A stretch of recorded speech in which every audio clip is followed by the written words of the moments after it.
Okay, good morning, good afternoon, good evening. That's dependent on where you're joining us from and when you'll be viewing this video. It is good to be here again. This is day 9 of the 12 days of Teachmas. And at this point, I'm feeling like, are you sure we should keep going at this rate? Can't we extend it to like day 21 and then we'll invent something and say 21 days of Teachmas or something? Thank you so much. We've been having such a great time so far with during the course of the days of the 12 days of Teachmas. Why do I feel like I'm blabbing? Please bear with me. Today we're going to be talking about literature and reading. Thank you so much, James. We're going to be talking about literature and reading. And for our guest tonight, it seems like who else but her would I have called to come and take this session because when I joined my current company, um, the first few months, or I think the first month, while we're still getting to understand the job, I was assigned to moderate this person's class. And of course, as a teacher, when you are attending another teacher's class from beginning to the end, number one, you're looking out for learning points. You want to learn from them. It's more like you're doing a peer review. It's more like you're doing a classroom observation, something like that. And I can assure you, I can tell you that when I attended those classes, the impression I had about this person was this has to be like the most excellent English teacher that I'd met before then. Like, imagine teaching online and still being able to deliver your content while maintaining learner engagement and still doing how would I say it, still using resources such that it feels like your learners are sitting right in front of you, but you're teaching them virtually and the lesson objectives are still being met and expectations being exceeded. So when we were going to do this, and one of the topics that I considered was literature and reading, I was like, I must bring this person. She has to come here to share some tips with us. So, Udochi Obiukwu will be speaking to us this evening. Let me just read a bit of our profile to us before we continue. Now, Udochi Obiukwu is a highly qualified and experienced communicator and academic facilitator. She is currently serving as the Senior Curriculum Manager at Miva Open University. Guys, she's my manager. Our professional journey has been marked by a commitment to effective and lucid communication, media, public relations, and interpersonal relationships. Udochi is an excellent writer and editor who leverages these skills to communicate effectively, utilizing efficient methods to address the specific needs of diverse audiences. Ladies and gentlemen, please can you show some love to our guests for tonight? Welcome, Udochi. Unfortunately, guys, you may not be able to see her face right now because just in case she was trying to scam us that she lives in the UK or in Canada, AEBC was like, no way, no way. They must know that you're in this Niger with them. Good evening, Udochi. Right. Thank you so much, Christiana. I mean, I'm finding myself with all the things that you're saying about me. I'm like, okay, wait, who is this person you're referring to? You're Thank the you so one. much It's you. for. It's you. Oh, come on. If we begin to sing your praises, I mean, it would take a lot more than 1 hour. Please, let's not even start. If we begin to sing your praises, you're doing an amazing job, Christiana, and I can say I am personally proud of you, and I am happy that you're on this path and you're on this journey. because it's actually very reflective and very, you know, just like a reflection of what you actually, what I know that you actually can do. And I know certainly you're going to hit those milestones, you're going to break those grounds and those barriers. In fact, nothing is stopping you. I know that for sure. So I'm not surprised. And guys, let's not even start, because I think there'll be a time where we need to sing her praise. She's doing an amazing job. And I would say I am Thank you especially proud so of you. much. Yeah. Thank you. Thank you, guys. How would you feel if your manager is telling you they are proud of Oh, you? please. Please, This can you is this we are celebrate my colleagues. Don't manager? please drop this money. Please, we are Oh colleagues. my goodness. Thank you so much, Udochi. It is such a delight to have you around. And I meant every word I said when I said Mm, that thank you. attending those classes, I was like, wow, this is impressive. Like, Wow, I that's could like only eons ago. imagine what it would be like if it were, yes, that was like over 2 years ago, Yeah. what it would be like being in your class physically. So, a lot of teachers here want to come Yeah. and learn from this person that I've spoken about. And I can tell you that they have a lot to learn. So I think Hmm. we should start with defining Yeah. what this literature is. Is it just a subject in school? So we're Hmm. hello class, we're having literature now. What exactly Hmm. is literature? Yeah. Okay. So I think before I start, you have already apologized for my face not revealing, and I'm so sorry everyone on the call. It would have been so amazing to also see your faces. Unfortunately, we are in Nigeria, like she said. Just in case I have lied to someone that I have jackpot. Yeah, I have been exposed. Yeah. So unfortunately, I can't turn my camera on because everywhere is like super dark. Hopefully, once power is being restored, I would have that turned on. Yeah, so what is literature? Yeah, like you've rightly pointed out, it's not just a subject, right? So literature is not just a subject that people just think about. Think about literature as the body of written works, right? So that's just it's the simplest thing, or is the simplest definition that we can think about. Literature is the body of written works. But apart from what we understand what literature is as a body of written works, literature is also me and you, Christiana. Literature is you. Literature is me. I am literature. You are literature. It is the it is the way of life. It is the way I perceive life. Let's take it away from textbooks. Let's take it away from books, right? It is the way you see life. It is the way I see life. What I have learned from you is literature. Well, your movies are literature. Your songs are actually literature. People don't understand that. So if we begin to understand that literature is the world that we see, literature is everything that we hold dear, like so those tangible and intangible things. These are literature. And the common misconception that people always think, yes, okay, literature is a subject. Yes, it is a subject. Literature is also, like I said, the body of works, your textbooks, your diary is a literature. Even though, yes, I would love to read that. Your diary is a literature. A lot of people have published their works, like Diary of Anne Frank, right? That's a literature. That's a literature work. You know, your Bible is a literature. Your Quran is a literature. Anything that is a body of written works that is printed, a leaflet is a literature. Your flyer for this show is a literature, right? So that's just what literature. Just think about the literature is you and I. Yeah. Awesome, awesome. I'm not bringing my diary anywhere close to you, though.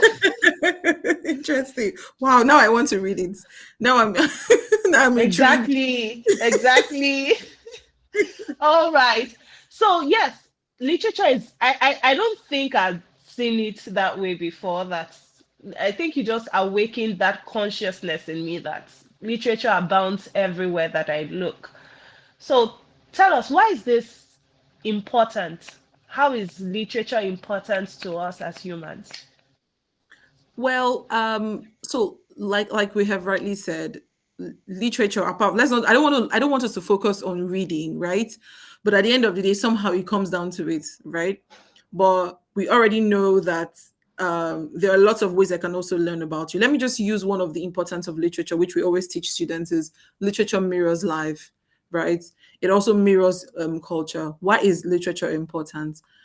The fact that I have not traveled to India today, I don't know what, but I know about the Festival of Colors, right? How did I learn about that? I know about a lot of other people's cultures, How did I learn about that? Because of literature, because I read, because I Literature. have studied. Exactly. So I don't need to go there, right? I don't need to be there before I know. I don't need to be in China to know that, okay, I know that there's a certain part in China that you have to ask, they have to ask you 3 times if you want food before you respond. It's on the third time that you have to respond to say yes. I tell you, Oh this is my. exactly. Oh my. It's an aspect to call linguistics across Wow. culture. There is an yeah. So in Singapore as well, there is a culture. You do not ask them if they want food when the once they come to your house. You don't ask them, do you want something? They assume that they're your guest. You shouldn't ask that question. You should know that they want that. So if you're very well cultured, it helps also to enhance how cultured you are. It is you respecting other people's culture shows that you are cultured, right? And that's what literature does. That's what literature does. Listening, folk tales. Forget back in the days, we did not have printed works, right? We had tales by moonlight, right? But then it was folk tales, oral literature. That's what existed way back before printed works, right? So that's where we had people telling stories. Even you and I, this is literature. This is you. There's something that has um there's something that we have learned from, well, something that we're learning from this. I'm going to pick up a lot of things and I have learned something. So it is when we begin to look at literature as something that is life, it is something that mirrors life. We begin to see, okay, it's not just about reading, it's not just about the subject, it's not just about books, it is about our way of life, how important it is. I'm learning about people's cultures, how I'm learning. I don't need to be there, I don't need to be in another country, I don't need to be in another place. Most of us haven't even traveled as wide within our reach, this our very country as we see, but we can as well even write at least a little piece about maybe people from various tribes in the world. So yes, this is literally like one of the importance of literature. It mirrors life. Yes. Awesome, awesome. Like I can virtually see how literature impacts us as humans, because imagine Absolutely. me going to that did you say Singapore or Yeah, was it Singapore. China? There's China, there's Singapore. There Singapore. are other places there. And then they ask me, do you want to eat? And at the first try, I'll just say yes. They'll say, this one is an ilebi. This one is for food only. So just came This to the was, world to eat. No manners. And I that would know. just be because I was not Hmm. exposed to the right literature before Hmm. going there or Exactly. something. So Hmm. thank you. And this is literature as well, because I got to learn Yes, about this. So next time I go to exactly. Singapore, comport Yeah. myself. Yeah, or you have somebody who's from Singapore. You don't ask them if they what they want to eat, or if they believe they are, if it is suitable for you, it is suitable for them. Do you understand? There was a part in Singapore. I'm just going to maybe verify because we did that in I think in my 200 level when we were doing linguistics across culture. We were able to learn about different cultures and how you are able to how you should be able to speak not the language per se, but the language of respect, the language of culture. There's a part they believe that what is good for you is good for them. So they don't think that, oh, in fact, I even wonder how do allergies in their own place work. There's something like allergic food. So they assume that you should offer them food. Don't ask them, what do you want? Or would you like What do this? you Once they want? come into your house, they expect that you should offer them food. They find it very offensive if you have to ask them that. Fantastic. Yeah. Fantastic. Fantastic. That's interesting.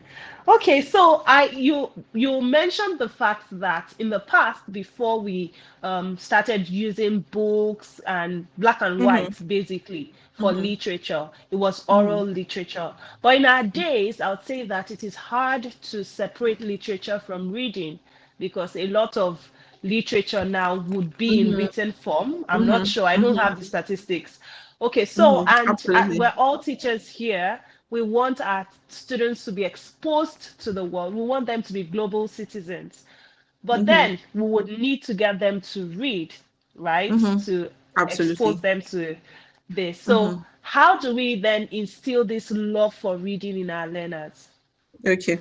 Very, very good question. And I'm sure that if there are principals rather on this call, they will not like my next response.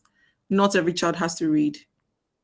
not every child has to read. That is our first mistake, to Mm. think that not Whoa. everybody enjoys reading. And the moment we realize it as literature teachers, as teachers of um, children for whatever grade, will understand that not everybody enjoys the act of reading. Mm. You force them to read, they Mm. hate the act and they develop. It's not even trying to even manipulate them into loving reading. Not everybody, that is just the truth. I have been teaching for over Mm. how many years now, and I have understood that. I've taught English, I've taught literature, so I know that for a freaking fact. What people don't understand is not everybody loves to read. And the moment we understand that, we're going to get people to still get to that end goal, which is we want them to be critical thinkers and we want them to be exposed. What is wrong if we ask students to actually paint their thoughts? Just read a snippet. Painting, art is literature. Yes, we are coming to the world where almost everything is written works. Thank God for audiobooks. Thank God for audiobooks.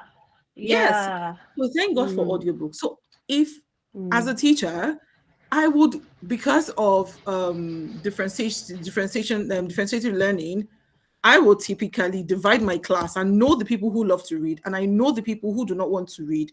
People would prefer to, because most all of our learners are auditory. Most of them are actually hybrid. Most of them would rather do. So you see the ones that do not like to read, how about we make it a summary, a snippet? They say get to the end goal. Just the way that we will do differentiative learning, what you will give the high flyers, maybe like a lengthy thing to do. Somebody who is not a high flyer, you give them something like an abridged version of it.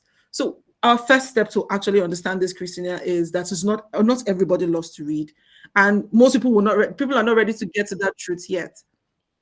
Yes, most people are not ready to get to that truth. But the ones Okay. who, as teachers, I would advise Mm. when you get to a classroom, what you need to do is determine the types of the learners that you have in your classroom. There are so many tests out there. This one does not like to read. This one likes to read. Right? Do you understand? That's why it's not everybody that does literature. It's not everybody that, at some points, it's not everybody. It's those ones who actually. It's not even just about reading books itself. Have you seen people who love books? Most of them are loners. Most of them want to enter the book, like they'll begin. If you hear them converse, Just they're leave telling me you and about, my book alone. as in, like, I know sometimes there was a student that I used to have. Uyai would, in fact, her parents have complained that sometimes she enters the toilet and locks herself in the. I'm not even, as a literature teacher, I'm not even that. I can never be marinated to books Crazy like that. about books. But she's but Oya is so obsessed with books. I don't expect that certain level of obsession with someone else who Mm. loves maybe to draw, who loves to probably paint things. Mm. That's the person's passion. I don't have to Mm. force that person to actually read those heavy books that I want them to read. Reading, of course, is important. I'm not saying which they shouldn't read, but we can actually get to the point where we have abridged versions for certain people and still get to the same point. Some people would need to Mm. read, but once it becomes Mm. long, they begin to lose interest. At least we understand that about, even for Mm. videos, even for audiobooks. There are some people who would rather have that Mm. as audio. Thank goodness for Mm. AI. We can transform text to audio. Mm. So if today you are saying, okay, Mm. we're going to read chapter one today, we have ChatGPT who can tell you, okay, summarize this book, or rather summarize this chapter into like maybe 4 paragraphs. Let those ones who are not exactly excited about reading, let them read it. They're still going to get the same points about it. Those ones who actually want audiobooks, or rather who'd rather listen to it, to be honest, who'd rather listen, probably just get the animated version of it. I know that's a lot to ask students to Mhm. do. But the truth is, the minute we Mm. understand that, I feel like we can find solutions to actually help students, Mm. to still get to the same goal of that reading and still Mm. get the same point. Most people who love to read actually are really not reading it for, okay, maybe increasing their vocabulary, for critical thinking. They like the idea of fantasy, they like the idea of probably romance, they like the idea of thriller, they like the idea of probably like even adventure. They just like the idea. But at the end of the day, it is the idea that they like. It's not about the the intrinsic skill that they will get out of it. Do you understand what I'm trying to say? So if we Yes. get to the point Yes. where we understand that not everybody likes to read, and we begin to shape our class according to the desires and wants of our students, I think we will go a long way. Oh, awesome. Awesome. While you were speaking, I couldn't get past what I used to recommend when I was in classroom. So, because I was teaching Key Stage 1, and Yeah. those children were still beginning to, for some of them, they were still learning to read. Some Mm-hmm. could read already, but maybe they were now moving on to tricky words. So some parents will come and complain, my child doesn't read. And for their level, if you don't read, you won't learn, you Mm-hmm. won't get exposed to Absolutely. certain No, those words ones are or different try actually. even comprehension. So I'll just Mm-hmm. say, okay, if your child doesn't read, they like watching movies, right? No problem. Turn on the subtitle. Mm-hmm. So subconsciously, they are reading without really Mm-hmm. knowing that they are reading because they are reading the subtitles, right? So for those Exactly. children, you said they are different, right? So can you tell us how Mm-hmm. we can encourage those level of children to read? Oh, Children I mean, at that so level. yeah, exactly. So just for context, and so that we don't misunderstand what I'm saying, that not everyone loves to read. I'm not referring to the, to the foundation of language skills, which is reading, which is the second stage of the foundational skills, which is reading in language, right? That's not what I'm referring to when we talk about, the whole concept about, oh, Nigerians don't like to read, people don't like to read, pick up books. That is just enjoying the act of reading, because that is actually a chore, right? To just pick up a book and start reading. That's what I was referring to. That's my response. Now, for reading in itself, which is, of course, a child should be able to read, see a word and recognize. Apart from that, blend two, three sounds and know that it's a particular word and know its meaning. Word. Read all the words in a sentence, and then, of course, form their opinions and understanding from that. That is very, very important. Now, for kids, this is, like you have rightly said, you have to find tricks. Some of your students will be very tricky. You have to either cajole them, you have to find a way to actually cajole them to actually read. And the amazing thing is, one thing that I know, when I was, I think, one of the time we had one of our early years, the EYFS teacher, the coordinator, she was out of town, so I had to just step in for her. And we had a situation whereby some students just did not like to spell, right? So what we did was, okay, we had like, I realized that, okay, most of them like games during breaks. Most of them like, Okay. what's it called, like sweet treats. And we were able to find out what all of them liked, so we put them Like, on display, exactly, and said, if you can spell it, you have it. If you can spell and read it, you have it. If you can spell and put it in a sentence, that's yours. Like, so we were very intentional about it. So all of them were learning how to spell. It works for some people. Sometimes, let's be honest, it doesn't work for some. It doesn't work for some people. You also have to find another strategy. This strategy might work for two or three students in your classroom, but the others might think, okay, if I have to do this, well, I don't think it's that important to me. I would not read. So I mean, it is just part of that learning curve for students. They also, especially for early year students who actually need to form that critical skill of reading, it is important, right? It is very, very essential. You have to find ways to encourage them, because my advice might be, was just one size. My advice is not one size fits all. It might be very blanketed. Every your students, how, like you rightly said, your style of, okay, reading the subtitle. They like to watch movies. Let's turn on the subtitle and then they see it. That works. It doesn't have to be the one particular or straight way of doing certain things. So understanding your students, what works for them, always for students and for kids especially. I know this works a lot. This bribery and corruption for them works a lot, when you have to bribe them that if you do this, you get this. It always rewards. works. There are few Yeah. kids, is when they start growing, they begin to say, oh, the attitude begins to get in the way, you know. And maybe, the Uh, threat of deprivation, like you want to deprive them of something that they love the most, they tend something. to, Yeah. yes, exactly. So deprivation always, like the threat of deprivation actually works. You have to find, again, like I said, this is just like random stuff. There are so many resources to help them read. That's why you see words, they have to color. For those ones who like to do art, they have to color the words, and then when they're coloring the words, they have to read it as they are coloring it. Okay, this is R, then the E of the phonetic they do it. It is fun for them. Just find what works for you for the reading formation for earlier students. Yeah. Fantastic. Thank you so much. Thank you so much. On a Yeah. lighter note, when I was in classroom, sometimes I used to bring in treats, and then it was usually tied to behavior. And then Hmm. I think it was my first year of teaching.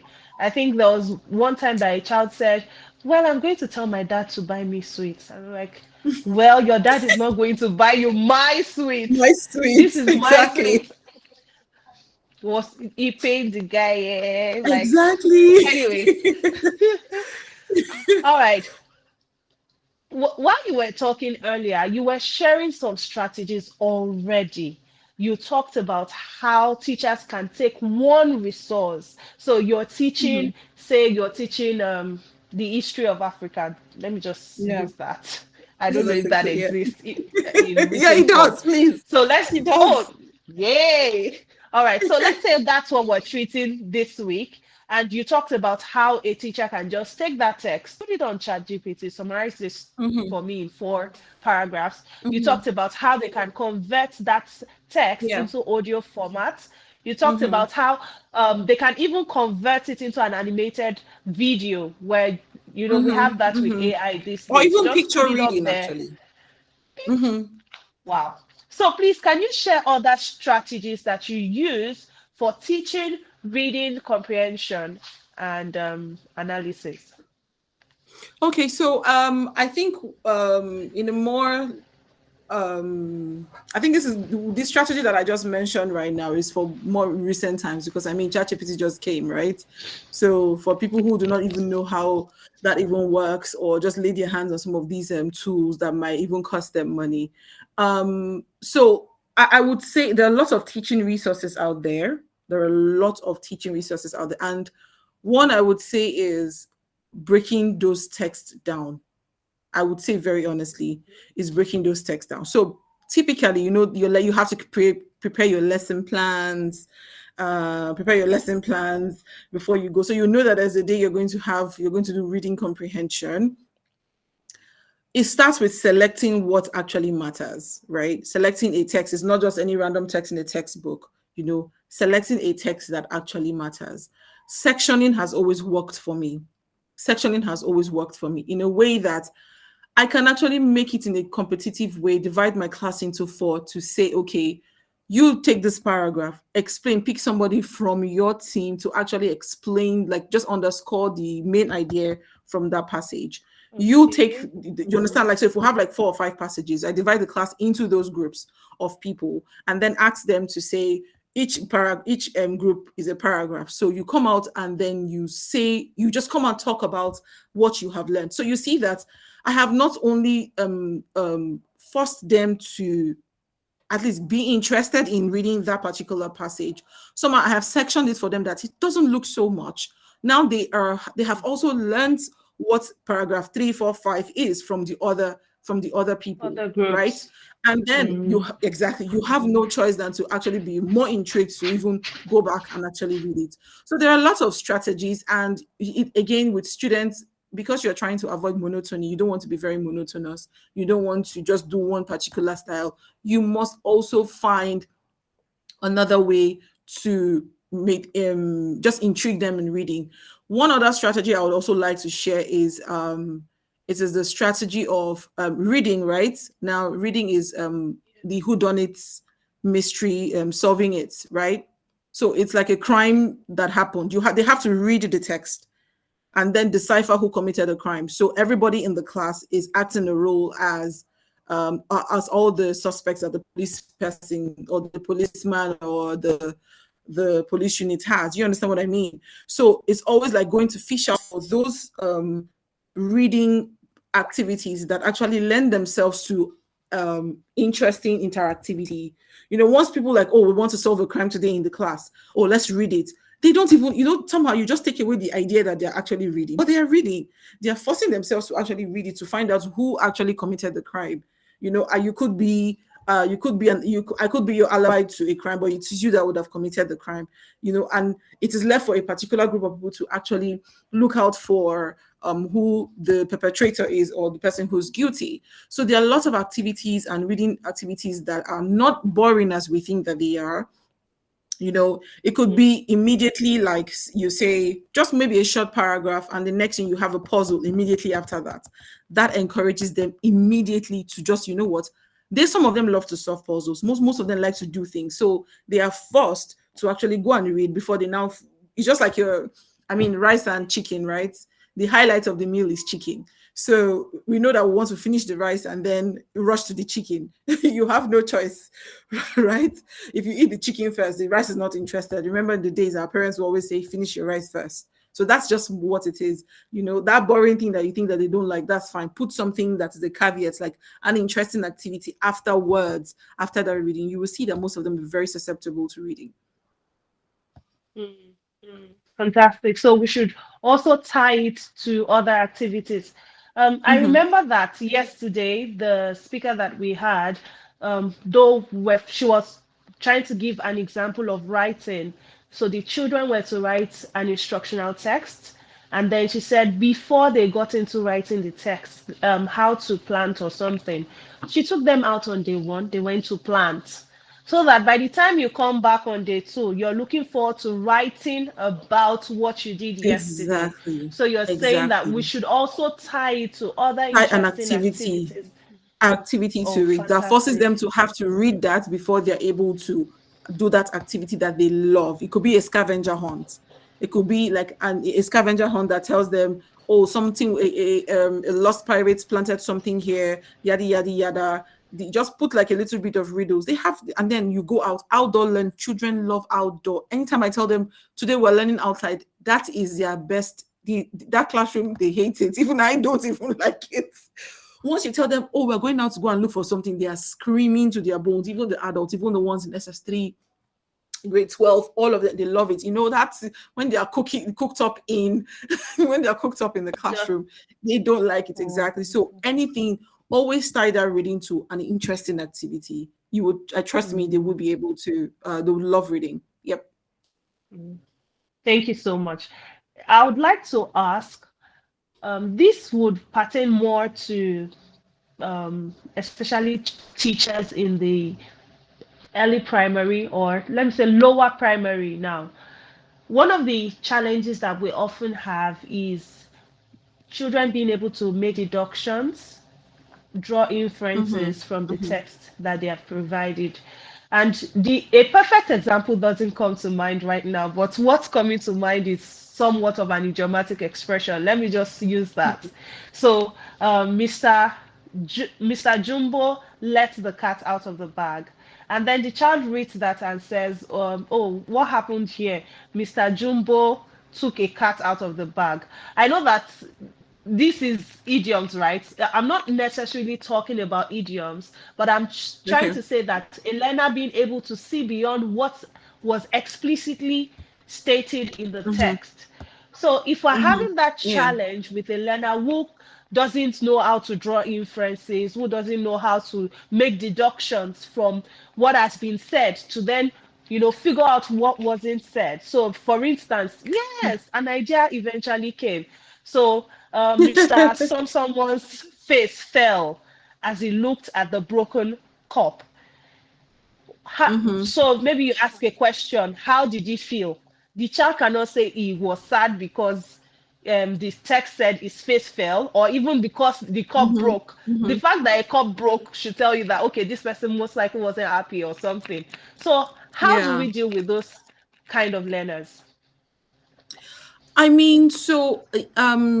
Being able to deduce things from an early age is inherently born in us. We are not, it's not taught. It's not taught. It's the way Mm, that you know that your parents are angry when you see their faces, right? Your mom does not mm, need to tell you that I am angry. Kids are very smart. So, first of all, I would say don't underestimate them, except, of course, we have a clear case of a student or a learner who is just maybe like slow or has been clinically diagnosed to have a learning challenge or learning deformity, right? Those ones, they have specialists. Even I can't solve that problem. I'm, I'm not, I don't have that skill. There are specialists for such students.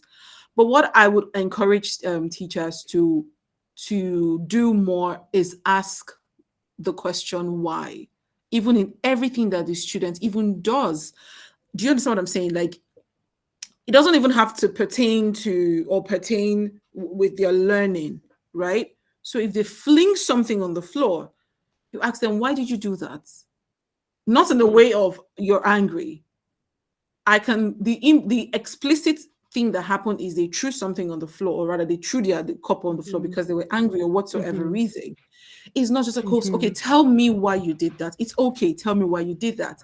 Do you know what that does to that child? It makes that child take a step back to say, okay, mm, I can trust you to express my feelings, to say, mm, I threw it because I was upset. Now I was mm. that I, because I did that because I was upset. It's also making them get in touch with their, apart from their emotions, it's making them dig Emotions, deeper as to why I actually even did this. Do you understand what I'm reasoning. saying? Exactly. I'm beginning to reason as to say, why did I do this? So if you struggle with a child, or you find a child who you know, Mm, and you're in your heart of hearts, you know that that child or that student doesn't suffer from any form of clinically diagnosed learning disability or whatsoever, and you just feel like that child is just slow at processing, these are the ways to do it in the class. So why do you think happened? Right? There are act out scenes in the classrooms that you could tell, oh, somebody could be chasing someone, and then you could say, oh, like maybe just ask someone to speed and run into the classroom and like run out of the classroom. And then you ask, why did he do that? You will see them, they come up with content, they come up with answers. Someone was chasing them. Oh, he was running from something. He stole someone's food and someone is chasing them. All these are correct answers. There's no wrong answer to that because we don't know what it is that's actually chasing the person. The mhm, first thing is to just begin mhm, to ask. Exactly. Once you notice that child, begin to ask them why, not what.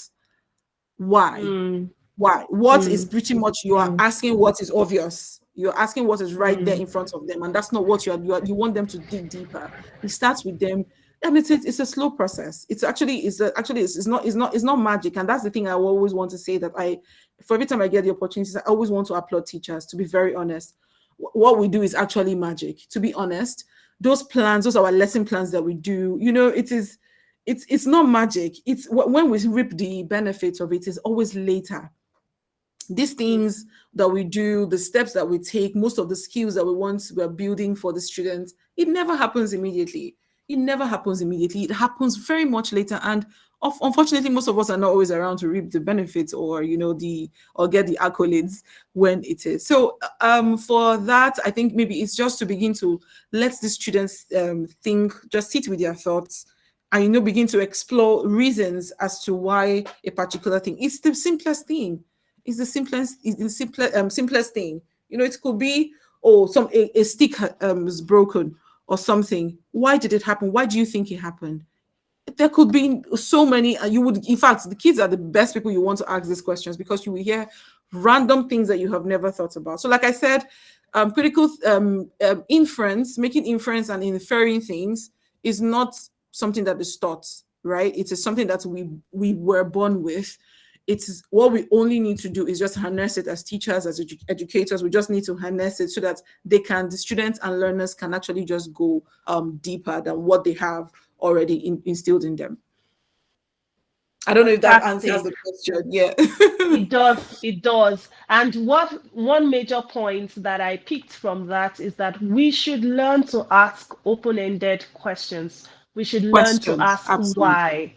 We should actually get them to that point where they are thinking things through. Thank you so much. Yeah. Excuse me.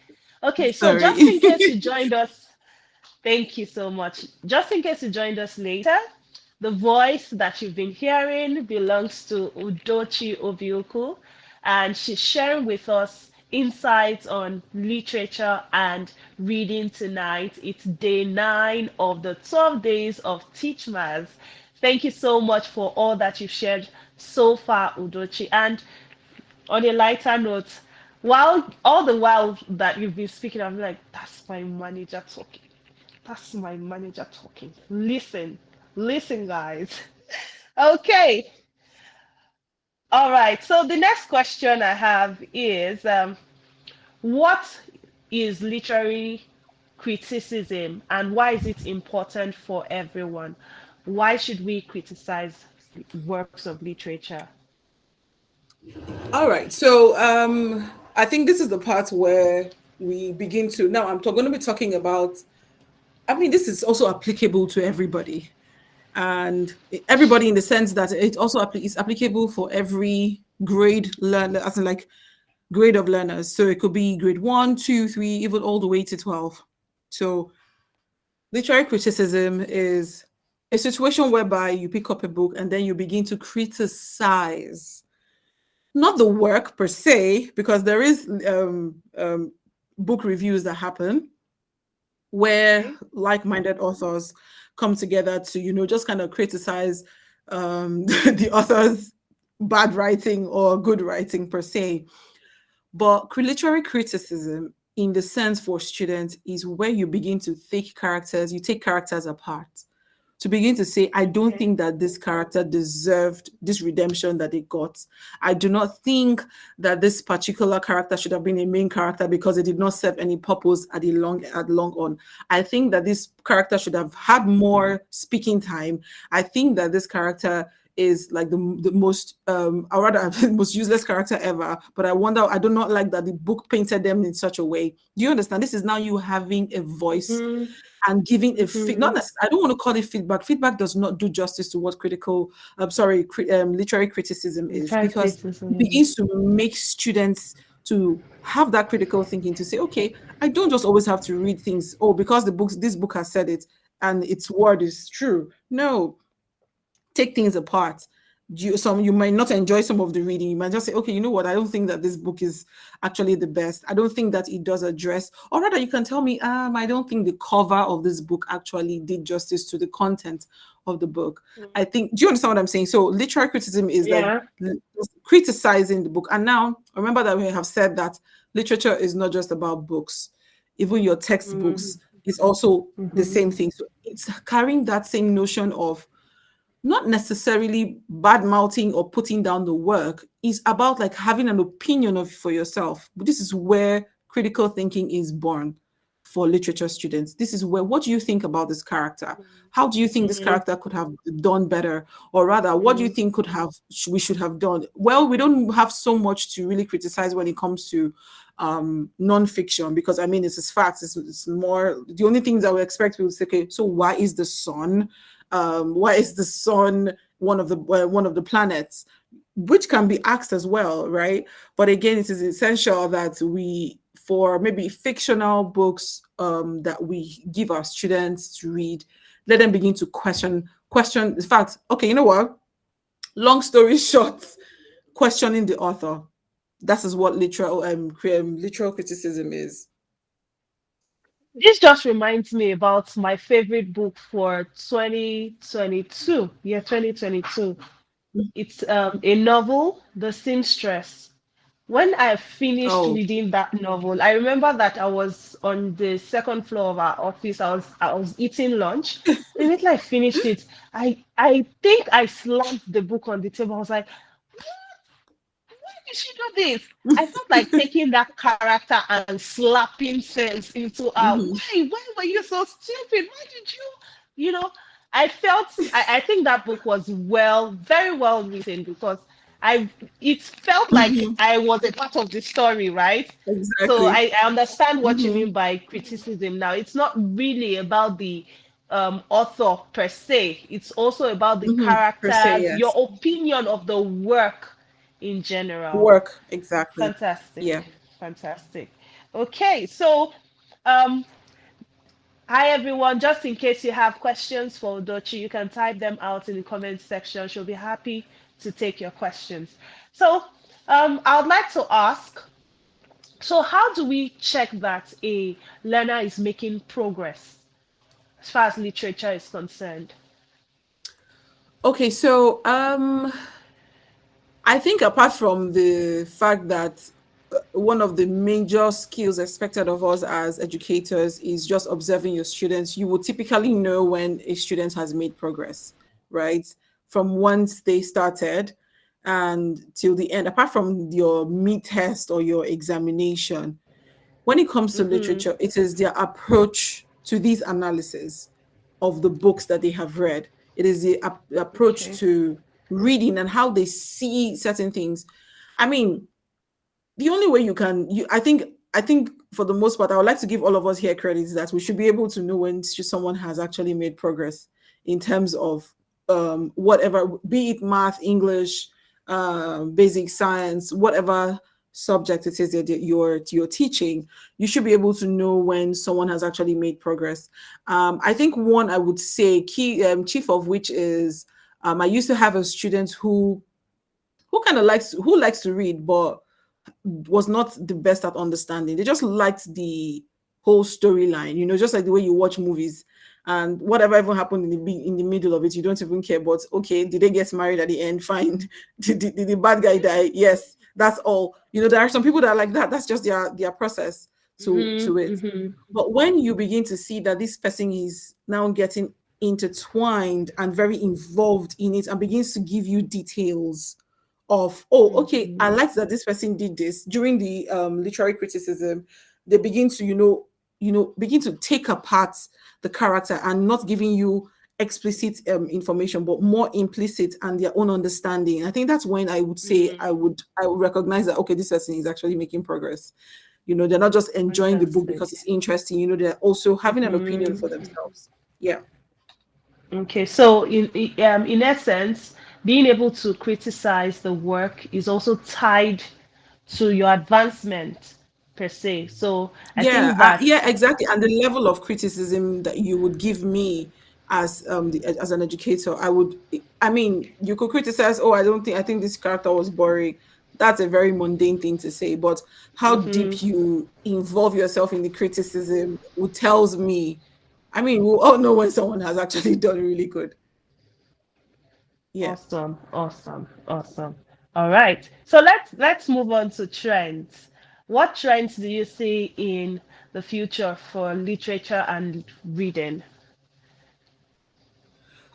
So the future, I know I had mentioned something, and I think that that's where the future is heading to, mixing it up with audiobooks. And I'm beginning to, I see a world where I think I see a world where students will begin to choose, and I hope, maybe that's just my prayer though. That's more of my wish. And if I had the chance to do it, to be very honest, I would make sure that I change that. So I see a world where exam bodies will begin to examine students based on their learning capacity. So it's not just, so there's this thing, right, that says, or rather, maybe I think it's just me. Sorry, I'm rambling. It's just my head is on overdrive right now. um, Fine. it is a question I always ask, right? Why, if we have almost successfully adapted teaching students the way they learn, why can't we assess them the way they learn? Do you understand the way they learned, Mm, right? Do you mm, understand what I'm saying? mm, So that's mm-hmm, where I'm beginning to think that that's the future for it. So accommodating various people, comprehension is also, could also be in audio form. That's my thinking, right? So that's, for me, I think that mm-hmm, that's where the future is actually headed. And people are very crazy in terms of, the Westerners are very crazy. They can try, they can definitely can try, um they definitely can try this out and see if it actually works. So for future trends for literature, what I'm thinking is, um there'll be more of audio, because that's where most people are actually tilting towards.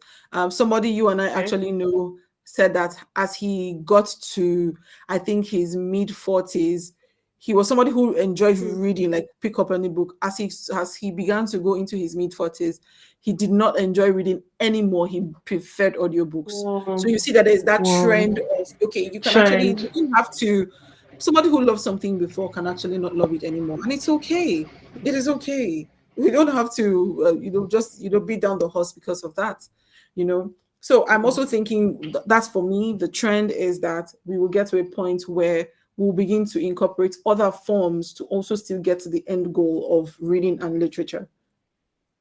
Fantastic. So essentially, we can, from what you've said, we can infer that any teacher who wants to strategically position themselves to still be relevant as far as teaching Hmm. literature and reading in the future is concerned should begin from now to look at how they can use different modes of Exactly. media, let me say multimedia, for the Mm-hmm. presentation of their works. And then Exactly. while you were speaking, something even came to mind. Say we're reading about um, Little Red Riding Hood. Let me just use an example from the Good. lower primary. It would be nice, maybe while you're reading, to have like forest sounds playing around you. That way, the Mm-hmm. reading is Mm-hmm. coming alive in the heads of the learners. And if possible, play the audio, Mm-hmm. let them Exactly. listen to the sounds and all of Exactly. that. So we should all be Exactly. practicing that using Mm-hmm. multimedia in our teaching. Okay. Thank you Exactly. so Point. much. Yes. Point on. Point on. Okay. And since we're talking about literature and reading, I think it would be nice for you to share with us what are some of the best books that you've read as a person, and what books would you even recommend? Like, oh, you No, people, okay. So let me you don't gist want you, to go and ask me read that this question. book. Don't worry. You don't want to ask me that question. Trust me. No. Oh, So really? there's a saying that says the kinds of book that people read kind of tells you what's going on in their head. So maybe I don't want you to know what's going on in my head, but Hmm. I can. Yeah, no, you don't want to know the kinds of books I read. But I think for our teachers, this might be a bit of a leap, right? There's one book I always recommend for Okay. people. Like, if you can read that book and understand that book, you have conquered critical thinking. Okay. In fact, you have conquered the world. I'm not even kidding. Hmm. So if you can read this book and you understand it, it takes like fundamentals of music, instruments playing, mathematics, symbols, like a whole lot of other things of life, intelligence, like symmetry. It takes all that and then puts it in and makes it like an analogy. It's a very complex book. I'm not even going to lie to you. Let me see if I Wow. can Google and then maybe just show you. It's a book by Douglas Hofstadter. Hofstadter, I think. Yeah, that's his. Yeah, it's a GEB. Let me type and see if I can find it on Google and Okay, who is share like with me you. that's like, which book is this one? So it's it's in fact I would say it's an amazing book. It is. Yeah. Okay. Yeah. So got it. I think there's no, is that an audio version? I read the main book. I have this book is in Lagos, but I Okay. have the How many the days? downloaded. It sounds like how many years did you take to read the book? How many days? Oh, How the many first time sessions? I would not even lie to you. The first time it was a friend of mine that introduced the book to me. When I read it, I Okay. tell you to be honest, I questioned my intelligence. I questioned my because I did not understand Jack. I did not understand Okay. Jack. It was English the roots. I did not understand Jack. I was like, wait, okay, this is something I need to Wow. conquer. This is something I need to conquer. I can't imagine that I would not know what I cannot understand. So this is it. I'm sharing. Okay. Wow. Yes.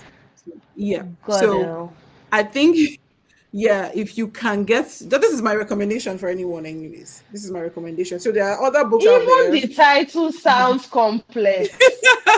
These are names of people: Godel, Esther, Ah, and ah, Bach, and Eternal Golden Braid. Yes, we ah. just call it What is GEB. Yes, it's Douglas GEB? Hofstadter. It's quite an Wow. interesting. Please, It's who's quite taking interesting. up the You would challenge? if you Or in understand it in your first week. This is I Wow. would Who you is would not taking up the regret reading challenge? this book. Please let us know in the comment section. Anybody reading GEB? Let's see. Teachers in the house, GEB.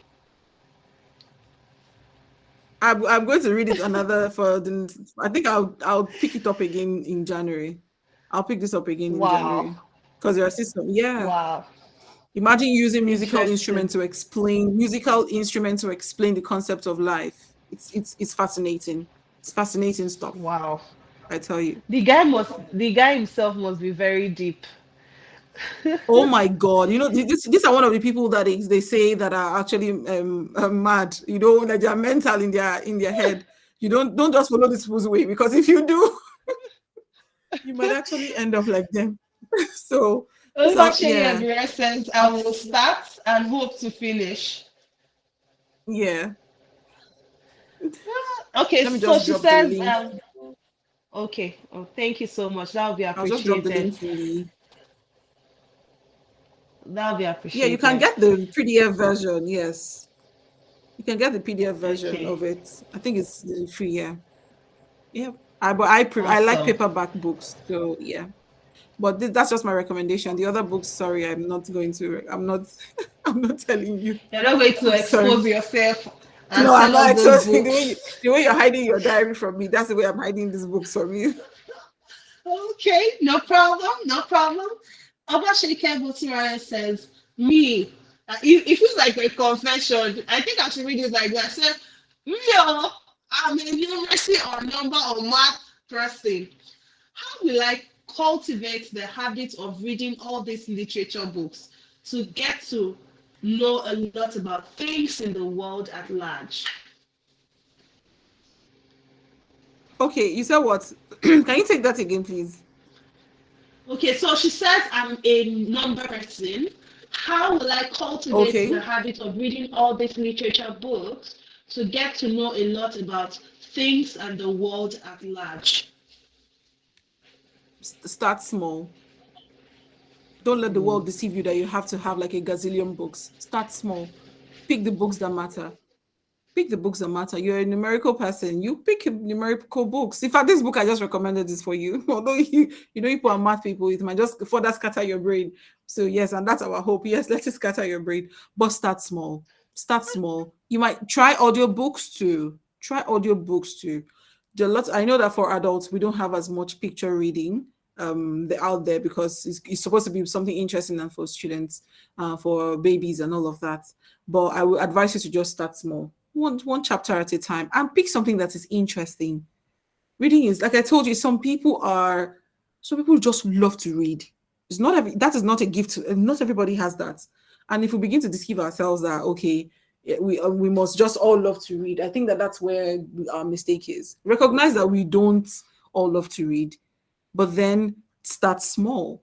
Start small. Take it piece by piece. You don't have to take pack the whole book. You take it look for something that's interesting to you, and then I think your quest for wanting to know more is another incentive. I know that watching the news or reading the newspaper was never, I kid you not, was never an interest for me. But I actually want to know what's going on in the country, and so that I want to have intelligent conversations too as well. And I pick up the newspaper and read. I just go ahead. I'm telling you. So I just pick up because I want to know what's going on. So if you want to know, for instance, now the current issue in Palestine and Israel, right? I wanted to know what's going on. I realized that some conversations were going over my head, and I did not like it. For me, I'm like, okay, I think I need Mm-hmm. to educate myself, and I went to read. So because Mm. that was an incentive because I wanted to also contribute in conversations. I did not want to sound dumb. I needed to educate myself. I didn't need to go and read Mm. the history of Palestine. I didn't need to go and read the history of Israel. No, all I just needed to do was start small. I got a few articles of where did it start? Okay, you talked about Gaza, you talked about a lot of things. Oh, people said it's their promised land, and I read from different sources, even though they were biased, right? And then I formed my own Mm-hmm. opinion. Mm-hmm. Right now, I can actually have Mm. conversations about it. Might not be as informed as the people who are experiencing it, but at the very least, I can listen and actually then understand. So I started small, and at least at the very least, I think I would say I have 50% knowledge on the situation. So start small. It's not again, let interest drive you. Don't go and pick up a book that you're not interested in. You will just waste your time and then discourage yourself further. Yeah. Thank you so much. And there was something you said just now that I think should be a quote. When you're reading, people may offer you biased opinions, but you should form your own Mm-hmm. opinions. Don't just take things that you're offered hook, line, Mm-hmm. and sinker because you And read it think, yeah, online. All right. exactly. Thank you so The worst much, place to find an Udochi. I've information. enjoyed. What did you say? Yeah, so you said online. I said the worst place to find an information. The worst Information. and good place. Thank you so Mhm. much, Udochi. I've enjoyed this conversation with you. Dear audience, if you have questions for her, please type it out as we begin to wind up or wind down. Why do I have Mm-hmm. difficulty with speaking English these days? English is fine. Sorry. English is. Thank you so much. Oluwaseyi English. Evere says, such an informative session. Yes, indeed, it has been an informative session. Thank you so much, Udochi. And Thank you Udochi so is much, everyone, for committed joining. to leveraging our communication skills and utilizing efficient methods to address the specific needs of diverse audiences. And we've seen that in play this at English. We've seen that this evening. Thank you so much, Udochi, for gracing Thank us you, with your Christiana. presence. Thank you so much. And Thank you, thank you, Christiana, everyone, for for. doing. Mhm. Yeah, Please go this was on. this was an amazing You're welcome. session. Thank you. Yeah, thank you so much, Christian. You're doing an amazing job, and I think that this is something that I feel like you should continue to just let's like more like a teacher's lounge. Let's just share our experiences, and maybe in the next one we can also hear from other teachers and everyone just expresses because we all have different students in classrooms. So it'd be nice to also hear from them. Thank you so much for putting this together. It was really amazing, and I'm honored to actually be here just to talk about some of the things that I have learned over the years. And I appreciate it. Thank you so much, everyone, for joining. Thank you, Christian and Musli. Thank you so much, Udochi. You're welcome. Thank you too. Thank you, everyone. Thank you for being a part of the discussion tonight. Thank you for engaging with us. Thank you for those lovely reactions that you shared. And for the people playing love in the comment section, we see you. Thank you for attending. And that will bring us to the end of the day 9 of the 12 days of Teach Month. Yay, yay, yay, yay. Thank you, everyone. Please celebrate Woohoo! yourselves. Woohoo! Thank you, Udochi. Good night, everybody.